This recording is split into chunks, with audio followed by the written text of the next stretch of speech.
MLB Hall of Fame, class of 2017. Commissioner Bud Selig. So let's take a look at Bud Selig and his entire,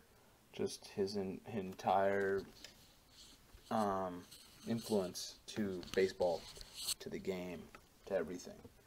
So let's first take a look at what we got here. First of all, Bud Selig he was actually the commissioner from 1998 to 2015. He is the 9th commissioner of baseball. So it was great, and he did from 92 to 98. He was kind of a interim kind of guy, so he was very actively involved in terms of baseball wise.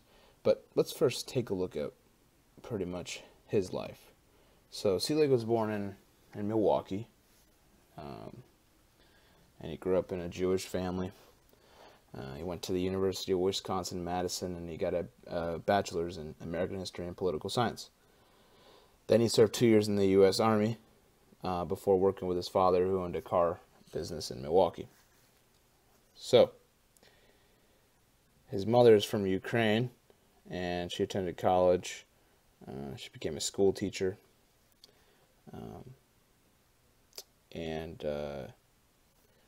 Pretty much his mom started taking him and his older brother to Borchert Field, which was the minor league where a minor league Brewers team played, and the Boston Braves relocated to Milwaukee in 1953. This is in the 50s here. Selig, he eventually became the team's largest public stockholder, and it was, he was very sad when the Braves were leaving Milwaukee to Atlanta, but he divested his stock into the team, and it pretty much landed him a seat as the owner of the Milwaukee Brewers. So he was a minor owner. So he tried to change the culture there, and he arranged major league games to be played in Milwaukee County Stadium.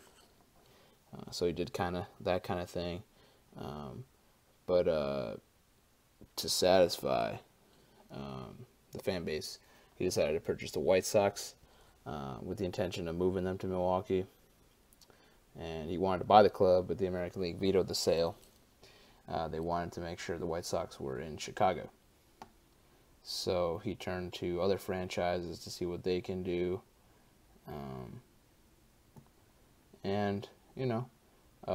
During his tenure, he became the club president, obviously. And they went to the postseason in '81. They finished first in the American League East. In '82, they went to the World Series. They had Robin Yount and Paul Molitor.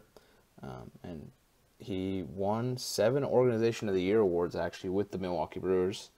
He was a part of the Owners' Collision in '85 to '87, which resulted in owners paying $280 million in damages to the players. He was very, very much very involved in the Brewers organization, which in 2010 he would have a statue in front of Miller Park there, due to his various achievements and various accomplishments as a Brewers owner. So, and after that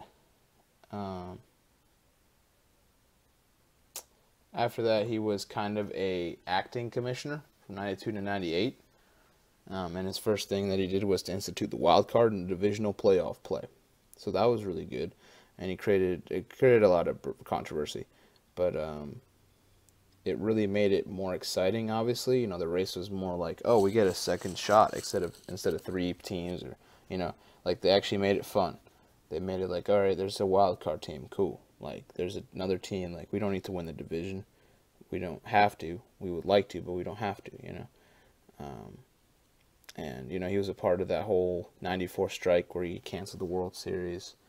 And it's the first time that they didn't have a World Series since '04, which is sad. But after that, when they were trying to search for a new commissioner, they voted to give Selig the title, and he took control midway through the '98 season.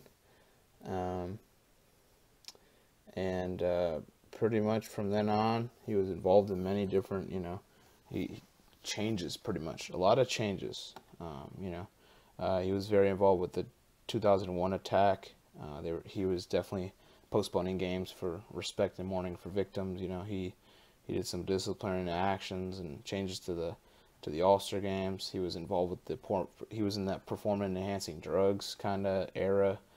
He changed the whole complexion of the postseason, and led to a lot of controversy.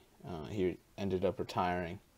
He signed a deal 2012, and he would remain the commissioner until 2014, where he would retire. Eventually, retiring at the end of the 2014 season, but technically he was in office till the 25th of January of 2015. So we are going to see exactly what kind of changes did he make, and we'll see.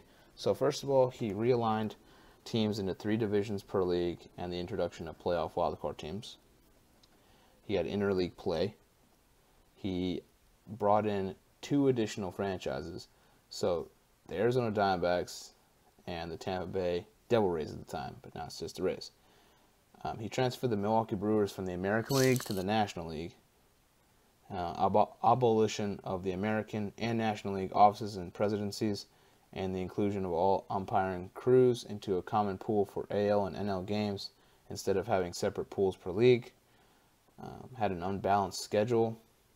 Home field advantage in the World Series was granted due to whoever won the All-Star game in that year. He transferred the Expos to the D.C. area and became the Nationals. He dedicated April 15th to Jackie Robinson Day. He definitely had a very much better, stricter performance-enhancing drug testing policy. He made sure the World Baseball Classic was a thing. He introduced instant replay in the event of a disputed home run call. He actually, after that, he added a second wildcard team in each league. He transferred the Houston Astros from the National League to the American League, and it resulted in having the same number of teams and interleague play throughout the season. So both leagues would have 15. And as well, you're looking at what he did pretty much. New stadiums opened in Arizona, Atlanta, Cincinnati, Cleveland, Colorado, Detroit, Houston, Milwaukee, Philadelphia, Pittsburgh, San Diego, San Francisco, Seattle, Arlington, St. Louis, Washington, D.C., New York City, Flushing, Queens, and the Bronx pretty much, Minneapolis, and Miami. All were reconstructed under his terms as the executive council chairman and the commissioner. And as well as he was actually very supportive of the Israel Baseball League, which was very, very nice, very fascinating. He was honored with some of the things like Department of the Army Outstanding Civilian Service Award. He definitely supported veterans, families. He was a very big charity guy, a lot of excellence in terms of just treating people fairly, but he changed the game in terms of making the rules so it was fun. It was finally something worth playing for. It was great to see, and I'm very excited to announce Bud Selig into the MLB Hall of Fame. Executive John Schuerholz. So Executive John Schuerholz is actually meaning general manager and president, which he was both. He was a general manager for the Royals and the Braves, and he was a president of the Braves. So let's first take a look at exactly his entire life. So he was born in Baltimore. He played in the minor league system of the Philadelphia Athletics from 1937 to 1940. He graduated from Baltimore City College High School and went to Towson University in Loyola. And, he was a teacher before his whole career in baseball actually happened. And then he was drafted into the U.S. Army and served in Vietnam. So after entering MLB with the Baltimore Orioles, he did join the United States Army Reserve, so he actually could have been a baseball player. And so, he's donated to his college for his baseball facility and all that. And later on, his son would actually be drafted in the 8th round of the 2002 MLB draft. So that's really nice. wouldn't really go too far successful-wise into the MLB. But let's just take a look at his entire career, though. So, Baltimore, they hired Schultz in 1966, and Schultz wrote to the team owner at the time, Hofberger, to let him have a chance. Schultz, he worked under Frank Cashin, Harry Dolan, and Lou Gorman. And then in '69, MLB expanded to Kansas City. Gorman and Schultz left for Kansas City. Schultz was named the general manager of the Royals during the '81 offseason, and then became the youngest general manager at the time. And he built a really strong relationship with the Royals owner, which is now Kauffman Stadium. It's Ewing Kauffman, but left the team as it began to struggle. And then, he had his whole career there, being the general manager in 1990. And Bobby Cox went from general manager to back to being just a club manager, being the coach, again. And Schultz and Cox, they produced really great 90s teams for the Atlanta Braves, actually, which in turn led to a World Series. So, I mean, he was Sporting News Executive of the Year in '85, and he actually won 2 World Series, one with the '85 Royals, as you know, and the '95 Braves. Now, what he was able to create, in my opinion, was pretty great. And let's just take a look at exactly what he did. So, first of all, being the youngest one, it's pretty hard. So it's really not easy at all. Of course, it's not easy at all. But the fact that he was able to kind of bring in really incredible players, Greg Maddux, Tom Glavine, John Smoltz, that's pretty impressive. That's a very impressive statement that he was able to do that. He was able to, clash pretty much and just make sure it worked, him and Bobby Cox on the field.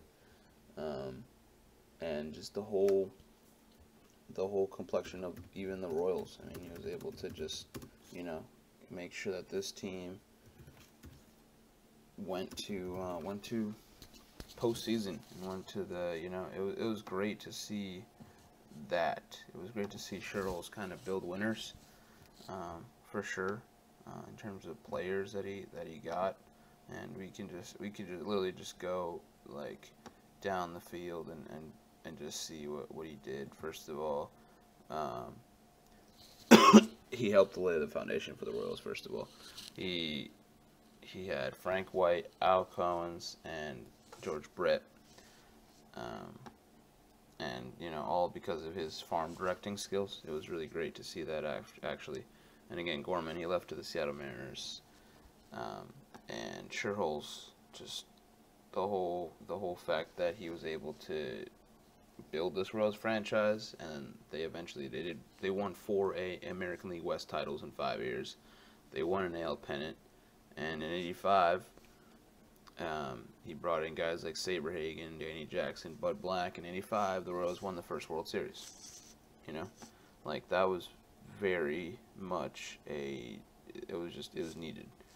And then after, when he went to Atlanta, you're looking at, like I said, he was able to get guys like Glavine, like Smoltz, Greg Maddux, Terry Pendleton, Fred McGriff. He added to this kind of thing, and it was just a great team. For 14 years. I mean, Braves, they finished first in their division every completed season. They advanced the World Series 4 times. They won the '95 World Series, but they could have won a lot more. And he was the first general manager to lead teams to World Series titles for both American League and National League. So, yeah, it was pretty great. That was pretty great to see. And of course, he was the president in 2007, and then he had to go. And you know what? I'm pretty sure he still holds it, but I don't know. But all I know is that, yeah, he definitely deserves to be in the Hall of Fame. It's definitely a must. He deserves it. Welcome to the Hall of Fame, John Sherholtz. First baseman, Jeff Bagwell. So, first baseman Jeff Bagwell played for the Houston Astros for his 15-year career. Fantastic guy, just fantastic player overall. It's just it's great to see him, especially when he was very much so a guy that everyone was like, well, did he take any substances at all? Just because of the whole, at the time where he was playing, the era of the juicing up there, they were questioning him. I didn't question. I think it's just pure talent. Also, steroids is just definitely for muscle, not for hand-eye coordination, not for. It just makes it a lot easier for you to score. Sure, like home run wise, power, but that doesn't mean your skills are. It's not a magical potion that makes you skillful. So that's kind of stupid. Why people think of it as a magical potion. Anyway, let's just take a look at his early life, though. He was born in Massachusetts, and his family moved to Killingworth, Connecticut. Okay, when he was just 1. And as part of that area, they were all fans of the Red Sox, and his favorite player was Carl Yastrzemski. And so Bagwell went to Xavier High School, which is a Catholic high school in Middletown, which is actually where I went for 2 years. Not there, Notre Dame of West Haven, they're rivals. So I did go to an all-private, all-male Catholic school for 2 years. But anyway, he was a versatile athlete. He was great at soccer. He was a great shortstop, and he was really good at basketball. And he won Baseball Graduate of the Year in 2003.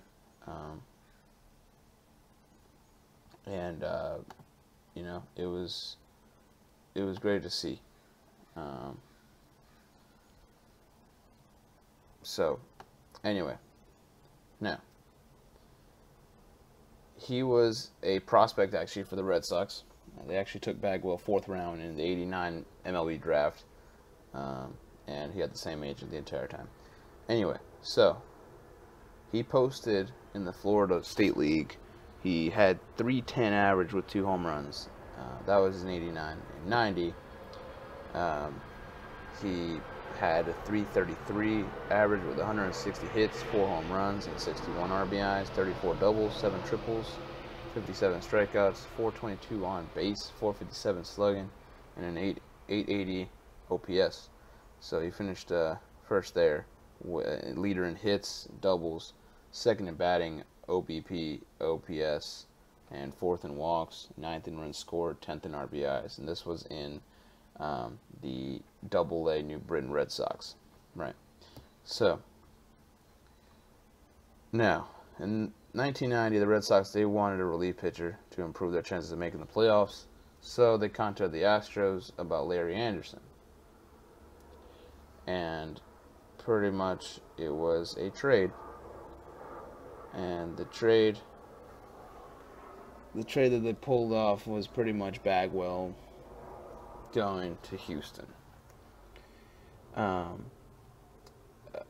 Yeah. And what it was Anderson went to the Red Sox, and of course, you had the whole Bagwell going to Houston, and that didn't bode well for Boston. That was a bad trade for them, to be quite honest with you. Anyway, so long story short, he was a fascinating character to watch out in Houston. Fantastic guy to watch. It was great to see. Great to see him just really become a great, just a great overall player. It was great to see him. He became a Hall of Famer through the Astros organization, and as we can see right here, let's take a look at his numbers. 2,150 games played, 7,797 at-bats, 1,517 runs scored, 2,314 hits, 488 doubles, 32 triples, 449 home runs, 1,529 RBIs, 202 stolen bases. He had 1,401 walks, 1,558 strikeouts, a 297 average, a 408 on base, a 540 slugging, and a 948 OPS, along with total bases 4,213. That's unbelievable. And postseason batting, he played in 33 of them. 106 at-bats, 11 runs scored, 24 hits, 4 doubles, 2 home runs, 13 RBI, 1 stolen base, 19 walks, 25 strikeouts. He had a 226 batting average, a 364 on base, a 321 slugging with a 685 OPS. Again, not great from his standpoint, but again, it is the postseason. So, and then fielding. Now, let's just take a look. He played in 2,111 games as a first baseman. Only 1 game as a right fielder. So overall, he played 2,112 games. He completed 1,957 of them, both hitting and fielding. Innings on the field, 18,528.1. He had 19,380 chances. He had 17,546 putouts. He had 1,705 assists, 129 errors, and 1,618 double plays. Overall, a .993 fielding percentage. It's almost perfect. He was never a bad fielder. It was great. It's just great to see him, have this. So, as we sit here now, it's great to see that it took him 7 Hall of Fame tries to get into the Baseball Hall of Fame, but thank goodness he made it, because he deserves it. You're looking at a guy that went from 41, 56, 59.6, dropped down in 2014 voting, 54.3, went to 55.7, jumped to 71.6, and finally this year he got in with 86.2% of the votes. Fantastic. Now, he is a 4-time All-Star, 94, 96, 97, 99. He is a 91 NL Rookie of the Year. He won the 94 NL MVP and 94 Major League Player of the Year. He is a 1-time MVP. Now, he also is a 94 Gold Glove winner at first. He's also a 3-time Silver Slugger, 94, 97, 99. His wins above replacement ranks 64th all-time. His WAR ranks 38th all-time.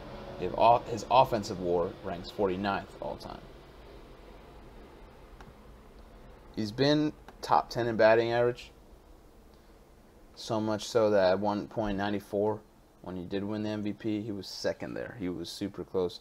368 batting average is nuts. Now, his on-base ranks 40th. His slugging ranks 34th. His OPS ranks 22nd. Games played ranks 172nd. His at-bats ranked 170th. His plate appearances, they are ranked 124th. His runs scored is ranked 65th. His hits are ranked 149th. Total bases, he's ranked 73rd. Doubles, he's ranked 73rd. In home runs, he's ranked 40th. In RBIs, 52nd. Strikeouts, 49th. Singles, 10th. Runs created, he's 41st in that. Extra base hits, he's 47th. He had 969 extra base hits. 102 sacrifice flies, 27th there. Hit by pitches, 128. He's 43rd there on that list. And putouts, he's 28th. Putouts as a first baseman, he's 26th. Assist as a first baseman, he's 3rd actually. Errors committed as a first baseman, he's 76th. Double plays turned as a first baseman, he's 12th.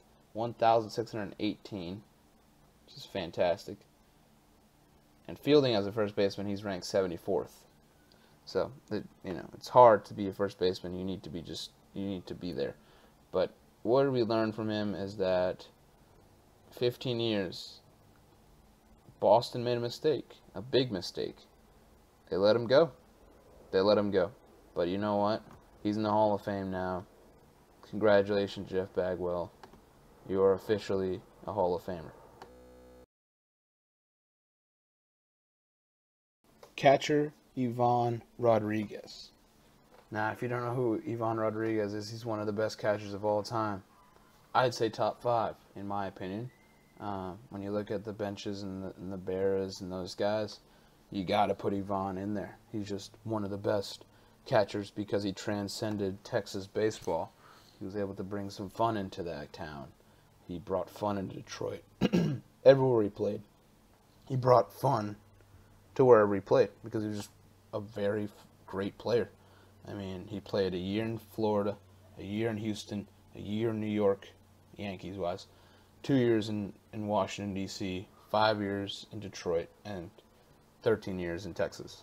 So I expect him to go in as a Ranger, but he can always go in as, like, anyone else, in my opinion. My honest opinion, I feel like he's just more than a Ranger. I feel like he's just a catcher sensation. He's an icon. It's great to see. Anyway, played for 21 years. Let's just get that out of the way. 21 years as a catcher. It takes a toll on your body, but he did it. So that's really nice. Anyway, let's first take a look at what Ivan Rodriguez got right now. Ivan Rodriguez earned 76% of the vote for Hall of Fame candidacy. So he was so close to getting out. Thank goodness he got in, though. He deserves it. He needs 75%, 76%. Woof, so close. Anyway, he was born and raised in Puerto Rico. Vega Baja, actually, to be more specific. And his rivalry, what he had as a youth, was Juan Gonzalez, which actually turned out to be a fantastic power hitter for the Rangers, right? So, now, he always wanted to just see himself as a baseball player, and he got that chance when he made his professional debut at 17 as a catcher, as the Gastonia Rangers in the South Atlantic League. So, he went all the way there, and then finally, in 91, he got his start, his debut as a Rangers. He became actually the youngest player to catch in a major league game that season at 19. And he immediately established himself as just a fantastic hitter. And along the way, people don't realize, but he was a fantastic defender. So it was great to see. Now, in 2002 was his final year, his contract. He became a free agent, signed with the Marlins. What happened? Well, you know what happened. He led this Marlins team to the National League Championship Series, and obviously, more importantly, he led them to the World Series where they would win. He won a World Series title with the Marlins. Very great, because if he didn't win, I would have been very sad. There's a lot of players that really don't win that are fantastic players. Ivan is not one of them. He won one. Went to Detroit. They did get to the World Series, actually, with him. They're in 06. They're lost to, unfortunately, the really much better St. Louis Cardinals. Now, 08, gets traded to the Yankees, plays for a bit, not really, I wouldn't say it's his best year there. Astros call him up, he signs a year, $1.5 million, goes back to the Rangers, and actually has a great season there. And then after that, in 2009, declined the Rangers' offer of salary arbitration. Signs a 2-year, $6 million contract with the Nationals. Doesn't get very far because that team was just not that, just not that great. But he was able to kind of coach Wilson Ramos into kind of being the catcher that he is right now, because I think Wilson Ramos is actually one of the most underrated catchers and one of the most elite in the game right now. So we have to give it up to him. And he did represent Puerto Rico in the 2006 World Baseball Classic. He also played in the 2009 World Baseball Classic, and he was named the Classic's All-Tournament Team. So he did retire in 2012, and right now he's here. He is officially a part of the Hall of Fame. In January or earlier this year, he was they retired his number, and they're gonna retire it sometime next month, so very soon. Yeah, no, he is. He's just a fantastic player, a fantastic human. And let's dig deeper into these numbers, though, shall we? First of all, he played 2,543 games. He went up to the at-bats 9,592 times. Runs scored 1,354. 2,844 hits. He had 572 doubles, 51 triples, 311 home runs, 1,332 RBIs, 127 stolen bases, 513 walks, 1,474 strikeouts. He had 296 batting average, a 334 on base, 464 slugging, and a 798 OPS. Right. So, what else did he accomplish? He accomplished a lot more than that. You got to look at his postseason batting. Played in 40 games, had 153 at-bats, 17 runs scored, 39 hits, 9 doubles, 4 home runs, 25 RBIs, had a stolen base, 14 walks, 32 strikeouts, 255 batting average, 314 on base, 392 slugging, and a 706 OPS. Now, his fielding-wise, again, fielded for 21 plus years. 2,436 games he played. 2,083 of them were complete. 20,406 innings on the field, along with 16,298 chances, 14,922 putouts, 1,233 assists, 143 errors, and 164 double plays, along with a .991 fielding percentage. That's pretty nuts. That's pretty great. Now, first time in the ballot, and he got in. That's even more impressive. He was able to do that just barely, though, which I feel like is it's just kind of weird, because this is a guy that actually deserves to be a lot higher because of what he's done in his career. But let's just take a look. He's a 14-time All-Star, pretty much all as catcher. 92, he had a streak of 92 all the way to 2001. Then he had a streak of 04 all the way to 07. So he was in the All-Star game quite a bit. He won the 99 AL MVP, as well as the 2003 NLCS MVP. Now, along with these MVPs, he also was on this list, though, for MVPs quite a lot.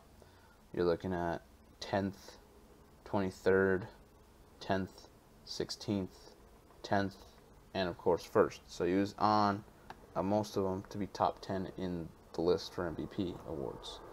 13-time Gold Glove Award winner.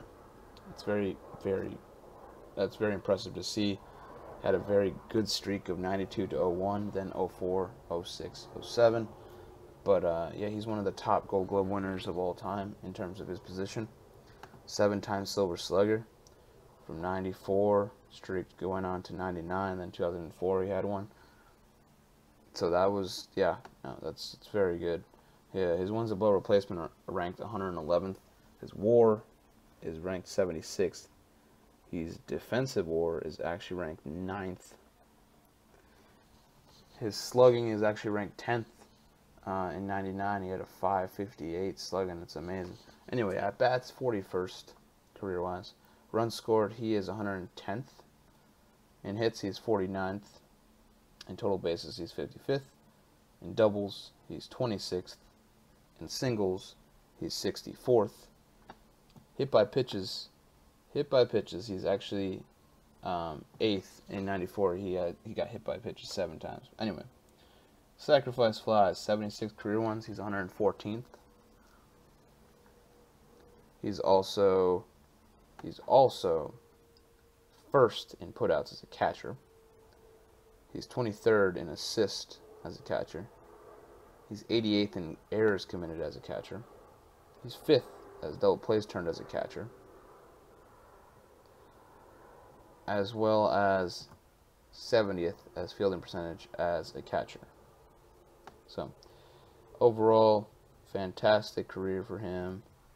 I'm glad it's going to end in terms of he's in the Hall of Fame, and he deserves it.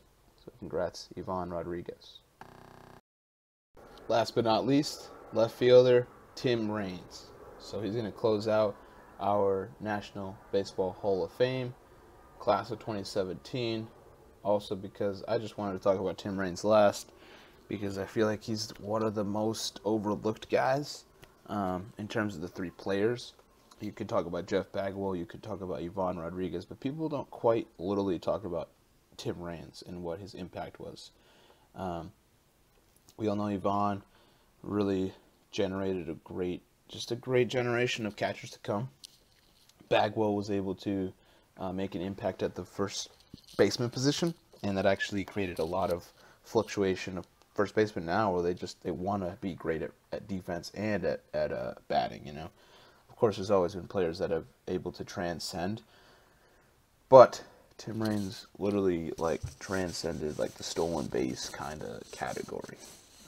So we're going to take a look at that in terms of how he did it, because Ricky did it, of course, but Tim Raines is also a part of that, a part of revolutionizing stolen base kings and the stolen base culture.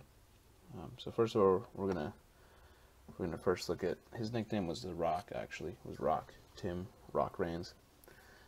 Played for 13 years with the exact same team, pretty much the Montreal Expos. Actually, sorry, he played 23 years. What am I saying? He played 13 years with the Montreal Expos. He played 5 years with the White Sox. He played 3 years with the Yankees, and 1 year each for the A's, Marlins, and the Orioles. So 23 years in the majors. It's fantastic. It's a great career for him. Now, he was actually born in Sanford, Florida, and he was born and raised. He was raised there, and he did go to Seminole High School, and he stole home plate 10 times. He also rushed 1,000 yards in 8 football games and set 2 track and field records that lasted several years. But he was drafted 5th round, 77 draft, and after just debuting 6th game as a pinch runner, he played briefly at second, and then eventually they would have put him in the outfield, and that's where he started just excelling, and eventually they did trade him to the White Sox in 1990, and then, he had a frequent kidney injury there. So in 99 he did sign as a free agent of the A's, and then he signed as the Yankees in 2000. He was released then. Then he signed again. He was signed by the Expos again. In 2001 he got back to where it all started. And now pretty much, his son, Tim Raines Jr., they actually played against each other in a AAA game, which is fantastic. His son, though, right now, unfortunately hasn't really gotten any recognition because he didn't play as much, and his dad obviously was just there. It was just a lot better. But they did play together in MLB. Him and his son, they were playing actually. His son was playing center, and his dad, Tim Raines Sr., played in Baltimore left field, and they became the second father and son team to play together in the same baseball team, because Ken Griffey and Ken Griffey Jr. did it.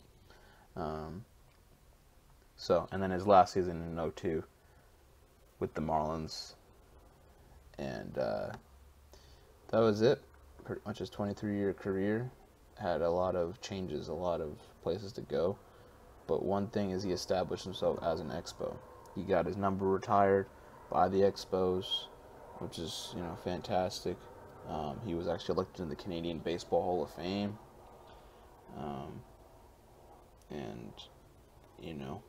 He was able to bring a lot of records in the Expos. Single season record for plate appearances, single season record for runs, career record for runs, single season record for triples, which is 13, career record for singles, career record for triples, career record for walks, career record for times on base, career record for stolen bases, and career record for runs created. So he was able to really make a name for himself, and that's something that's just You know, it's fantastic, especially for a guy that actually never won an MVP.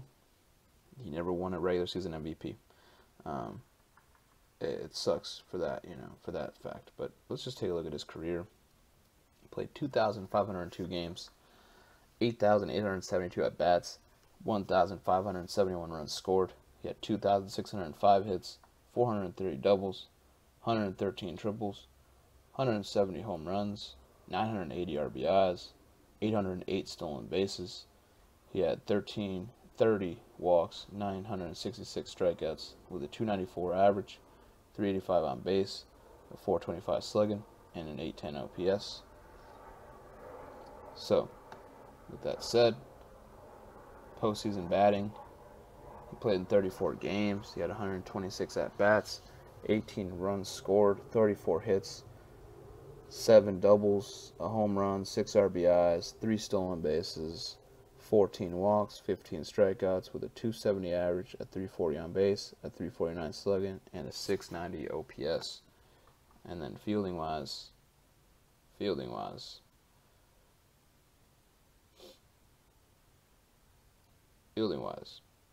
sorry, 2,176 games played, 1905 completed, 18,607.2 innings on the field, 4,618 chances, 4,284 putouts, 273 assists, 61 errors, 35 double plays, and a 987 fielding percentage. Obviously, yes, I understand it's not the best fielding percentage of all time, but he was able to make some great plays. That's not bad. 61 errors in the outfield. Again, not great, but he's in the Hall because of what he's done. And it's weird, but it's taken him 10 times to get to the Hall.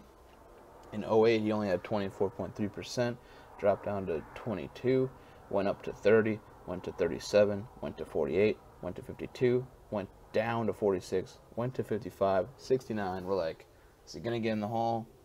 86% this year. It's great to see that. I like seeing that he got the opportunity to actually become a part of that, become a part of this club of Hall of Famers. And again, he deserves to be in the Hall because 808 stolen bases at the time was top 2 around there, you know. Like, I'm pretty sure we have to look at it more in depth. I'm sure he's like top 5 in stolen bases still, but let's just take a look. That's the thing about him, is that him and Ricky were fantastic, fast, speedy guys. But the thing I liked about Tim Raines is that he had like just the ability to just go at it, just hit. He was a great hitter. People don't realize that he was a great hitter. They think, oh, he's just a great stolen base guy. No, he was an all-around player. He was a really good all-around player, very entertaining. Now, he is an all-star, 81, 82, 83, 84, 85, 86, 87, just an entire, just boom, shot down like straight 7 All-Star games. That's fantastic. Again, he won the 86 NL batting title and the 87 All-Star MVP. Didn't get an MVP, but I mean, you're looking at what he did though. In 81, he was 19th. In 83, he was 5th. In 84, he was 11th. In 12th. In 85, he was 12th. In 86, he was 6th. In 87, he was 7th. And in 89, he was 17th. He was almost always there. Just at the time, a lot of good players, you know, just a ton of good players out there. You know, Mike Schmidt was involved in this era. You know, those kind of guys, like, you know, it's hard to compete. But he did win an AL 86 Silver Slugger Award in NL. He's 108th in wins above replacement. He's 73rd in WAR. His offensive WAR is ranked 65th. The year he won the batting title, you're looking at this thing. 334 is his batting average that year. That's fantastic. That's like, you have to get on base a lot, and that's the thing that people don't appreciate. And you're looking at his career, he had a 385 on base. He's 136th there, you know. Games played, he's 59th. He's played in over 2,500 games. He's 80th at bats. Plate appearances, 63rd. He's had over 10,000 plate appearances. He's had more than 1,500 runs scored. He's 54th there. He's 80th on the hits list. He's on 121st on the total bases list, 138th in the doubles list, 118th in the triples list, fifth That's right, 5th on the stolen base list. And if you look at the stolen base list, I mean, honestly, who's the people that are just, who were the phenomenal guys? I mean, Ricky Henderson, of course. Lou Brock was great.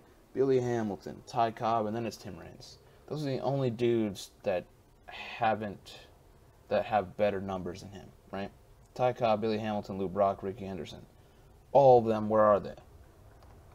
They're most likely all in the Hall of Fame. I'm not too sure about Billy Hamilton. I haven't really researched much about him, but I know Ty, I know Lou, I know Ricky. They're all, they're all legends. They're all icons. They all did something for the game. Tim Raines was that guy. Unfortunately, he was in an era, where people didn't appreciate that. They thought, oh, it's Ricky, and it's Mike Schmidt, and it's all these guys, and it's George Brett, and it's all these guys, but they didn't really look at Tim Raines because he didn't have much postseason success. He didn't win a World Series. He didn't win an MVP. He didn't win a Gold Glove. So they thought he's just an average player. But honestly, it's great that they got him in the Hall because he was more than an average player to me. I think he was a guy that was very loyal to a team that wasn't doing so great, and he still was able to play at his best. And, I mean, you're looking at first in 4 straight years, first in the NL in stolen bases. 71 stolen bases one year, 78, 90, 75. He was a speed demon, but he was just he was a guy that can definitely create stuff, and he was a game changer. Runs created, he's 61st. Extra bases, he's 175th. You're looking at 114th in sacrifice flies. Putouts, he's 7th all time. Assists, he's 17th all time. Errors committed, he's 64th. Double plays turned, he's 19th. I mean, come on now. Come on. That in itself should show you that he's getting it done. That's at left field, He got it done. That's all I know. And he got it done. Why did he get it done? Because he's a Hall of Famer now. So he doesn't have to prove anything. It's proven. He's a Hall of Famer for a reason. That's where he is to stay. So, Tim Raines, congratulations. You deserve this. Class of 2017, you guys all deserve it. And I can't wait to see your induction ceremony this weekend.